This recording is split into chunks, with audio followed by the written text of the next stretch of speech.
The headlines. Today is Easter. Anambra State increases rice production to over 1,000 metric tons. Federal government reacts to death sentence on 8 Nigerians by the United Arab Emirates. On a foreign scene, Islamic State jihadists launched deadly attack on Syrian army. Good morning and welcome to the Breakfast News on ABS Television. My name is Priska Wanko, and now the news in detail. Today is Easter. It is a celebration to commemorate the resurrection of Jesus of Christ from the dead 3 days after his crucifixion at Calvary. It is a culmination of the Passion of Jesus preceded by Lent of 40 days of fasting, prayer, and penance. In his message, Governor Willie Obiano urged Nigerians to reach out and touch their neighbors with love. The governor described that there is no greater manifestation of unconditional love than the death and resurrection of Jesus Christ for the salvation of mankind, which the Feast of Easter represents. Details and more on this report from our studio. The governor explained that the essence of Easter is love, pointing out that there is no incident in known history that is higher than a man laying down his own life for his neighbors, adding that by dying on the cross, Jesus Christ demonstrated sacrificial love and rising from the dead gave mankind hope and sealed salvation. He said there was no doubt that only love can heal the broken world and make the society a better place for everyone. Governor Obiano observed that Nigeria is at a point of political development when some of the most intimidating challenges can be solved by a simple act of love. He exhorted Christians to live out the full meaning of Easter by eschewing those tendencies that endanger love and touching their neighbors in the same way that Christ touched mankind with love. The governor, who has just resumed work after a little holiday, explained that he purposely came back to celebrate Easter within the Anambra because his heart belonged with the people. The national chairman of All Progressive Grand Alliance, APGA, Chief Victor Oye, has described the season of Easter as a period for penance, forgiveness, and reconciliation. In his Easter message released in Abuja, Chief Oye stated unequivocally that peace could only be achieved through tolerance, forgiveness, and reconciliation with one another. This report is taken from our studio. He wondered how anybody who failed to forgive one's neighbor will ever expect God to forgive him or her of their sins, lamenting that there is too much bitterness and intolerance in the nation today, and advised politicians to use the period to work for genuine peace and reconciliation in a troubled country. The APGA boss expressed optimism that the nation, despite excruciating hardship, will soon regain its lost glory and urged Nigerians, especially members of APGA, to show love for one another and avoid acts capable of causing misunderstanding among the various people of Nigeria. If you're a true Christian, this is the time for you to show remorse, penance for your sins, and try to reconcile with your people, whoever you have offended or whoever has offended you. So I wish to advise Nigerians generally, not only Christians, to see this as an opportunity for introspection. Just think about your life and get to know that this world is ephemeral. He prayed God to keep the nation united and peaceful, while urging the federal government to take drastic measures to arrest the increasing spate of killings, kidnapping, and robbery across the country, and use the opportunity to thank APGA members all over the nation for their untiring support for the party, and ask them to remain resolute and focused in the pursuit of growth and development in the party. A 10-man federal government IFAD VCDP team is currently in Anambra State for a 2-day walk-in visit tagged Federal Government IFAD VCDP 7th Supervision Mission. The team, led by IFAD Country Representative Mrs. Nadne Mbosa, will, after the thorough and interaction with farmers at various local government areas, conclude with a wrap-up session. Agri-correspondent Ebele Eze takes the story from here. While speaking during the visit, the IFAD country representative, Mrs. Bosa, restated their resolve to deepen intervention in the state based on the successes recorded by the program in recent time. She listed increase in youth and women participation, nutrition, food market, and security as well as financial services for sustainability as major areas they will consider. Who were in the past called vulnerable farmers to demanding of traders, and they are challenged actually to meet the demand. And I think this is a model we want to see. We don't want to see production increase and then basically stay on the side of the road. The National Program Coordinator, Federal Government IFAD VCDP, Mr. Ame Onoja, who expressed happiness with the progress of implementation, announced that the program, which will wind up in December this year, has been extended and captioned additional financing.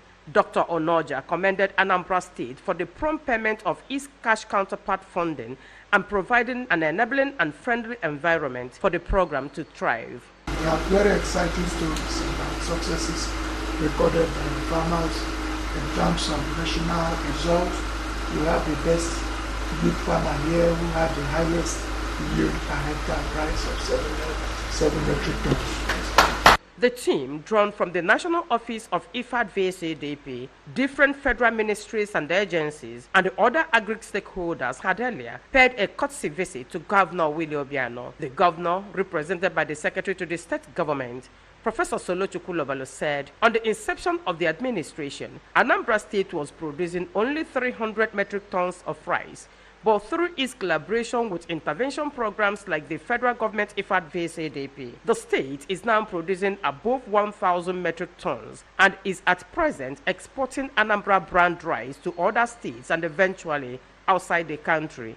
He urged the team to establish a synergy with FADAMA and the other intervention programs for diversification. Governor Willie Obiano, however, announced that they are compiling a sector-by-sector compendium of the state government's achievements in 8 years for easy verification.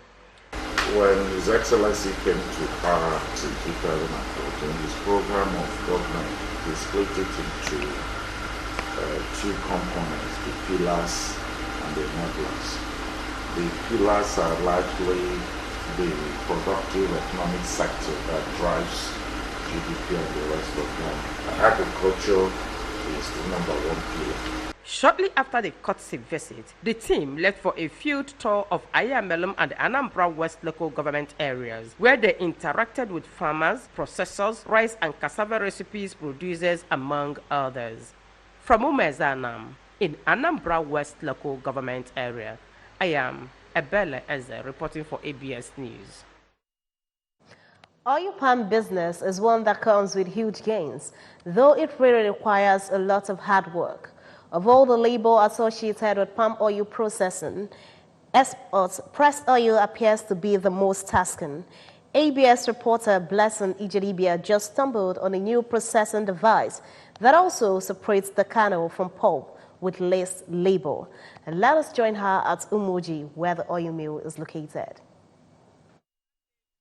A visit to the oil mill reveals that women, youth, and even children are busily engaged in one process or the other. They were seen either boiling or extracting the oil. The mechanized machine will grind the boiled palm fruits and separate the kernel from the plum with ease. Thereafter, the oil extraction machine will press the plum and extract the oil. Commenting on the mechanized machine, the owner of the mill, Mrs. Oluchi Atamo, said out of inspiration, she consulted a welder who constructed the machine for her. She said the new process of oil extraction is easy, as the machine is perfect in most of the job. Mrs. Atamo, who said her mill produces over 50 jerrycans of 25 liters of oil each day. She also charged 800 naira to process 1 drum of palm fruit brought to her mill. It was so fast and so easy.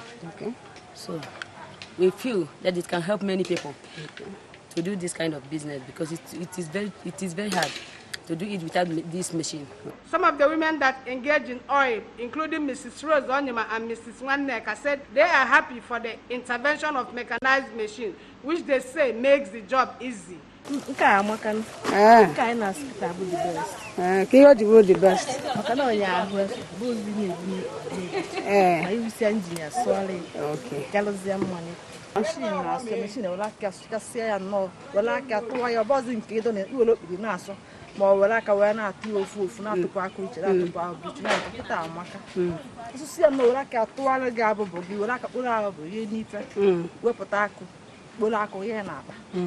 Blessing Ijedibia, ABS News.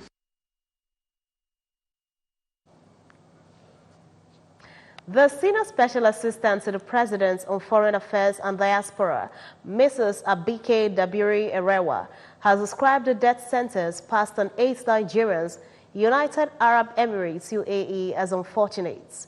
8 Nigerians were sentenced to death on Wednesday in Sharjah, UAE, for a string of robberies at money exchanges and cash machines, ATM, across the Emirates in December 2016. Dabiri Erewa said this in a statement made available to newsmen in Abuja. The presidential aide who expressed concern over the developments, however, said the incident was not an actual description of the personalities of the people of Nigeria. Some of the accused confessed to their crimes, while others denied the charges leveled against them. The Nigerian National Petroleum Corporation, NNPC, will raise the total volume of petrol available in its storage facility to 2.4 billion liters to avoid potential scarcity. AIDS Group Managing Director Dr. Maikanti Baru made this known. Baru said this would be up from the existing 1.7 billion liters of petrol the corporation has, adding that this was to ensure adequate supply of petroleum products in all the nook and crannies of the country during the Easter holidays and beyond. A statement from the Group General Manager, Public Affairs of the NNPC, Mr. Ndu Uhamadu in Abuja, explained that the NNPC's current 1.7 billion liters of petrol in stock could last Nigeria for 35 days if a drop of petrol was not added, but the plans to increase it to 2.4 billion liters by the end of the month was ongoing.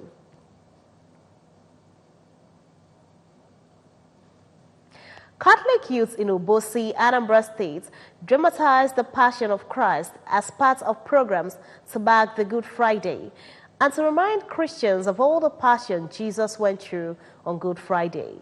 Blessing Ijedibia has the rest of the story.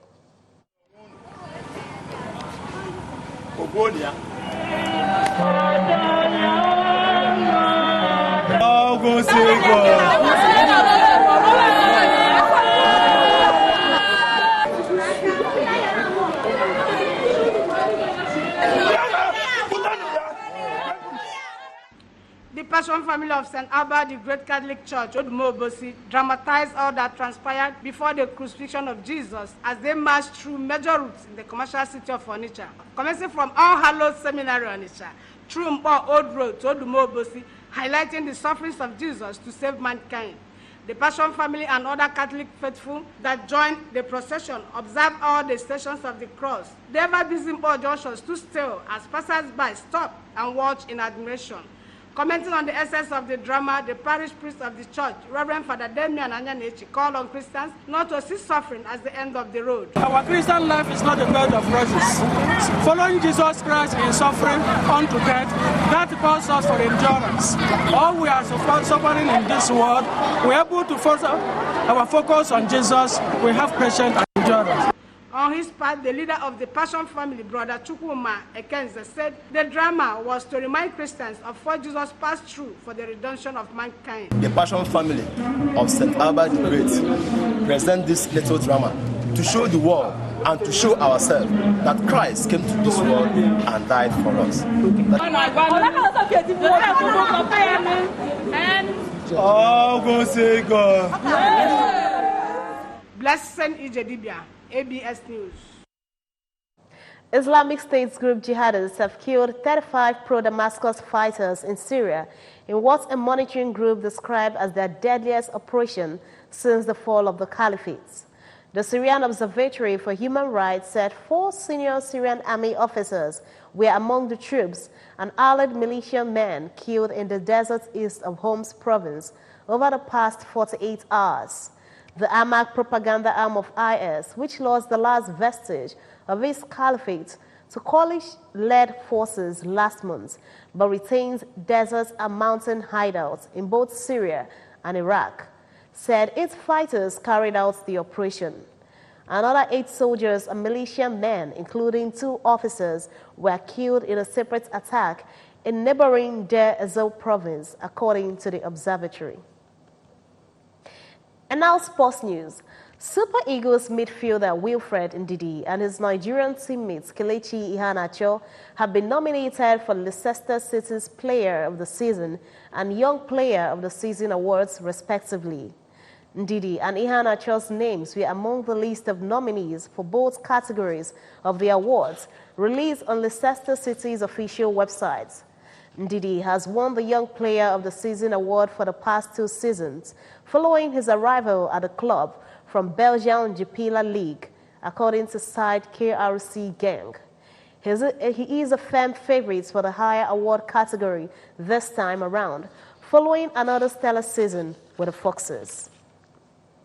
Remember that you can follow news and programs on ABS on any part of the world by liking our Facebook page at ABS Radio Television. Subscribe to our YouTube channel at youtube.com/ABS Radio TV online. Follow us on Twitter at ABS Radio TV and on Instagram at ABS Radio TV. You can also log on to our website at www.absradiotv.com. And now, just before we go, a quick reminder of our top stories. Today is Easter. In his message, Governor Obiano urges Nigerians to share love. Anambra State has increased rice production to over 1,000 metric tons. Federal government has reacted to death sentence on 8 Nigerians by the United Arab Emirates. And on the foreign scene, Islamic State jihadists have launched deadly attack on Syrian army. And that's the end of the news as edited by Paul Izoke and the production team. My name is Priska Wankwo. Many thanks for watching. Good morning and happy Easter.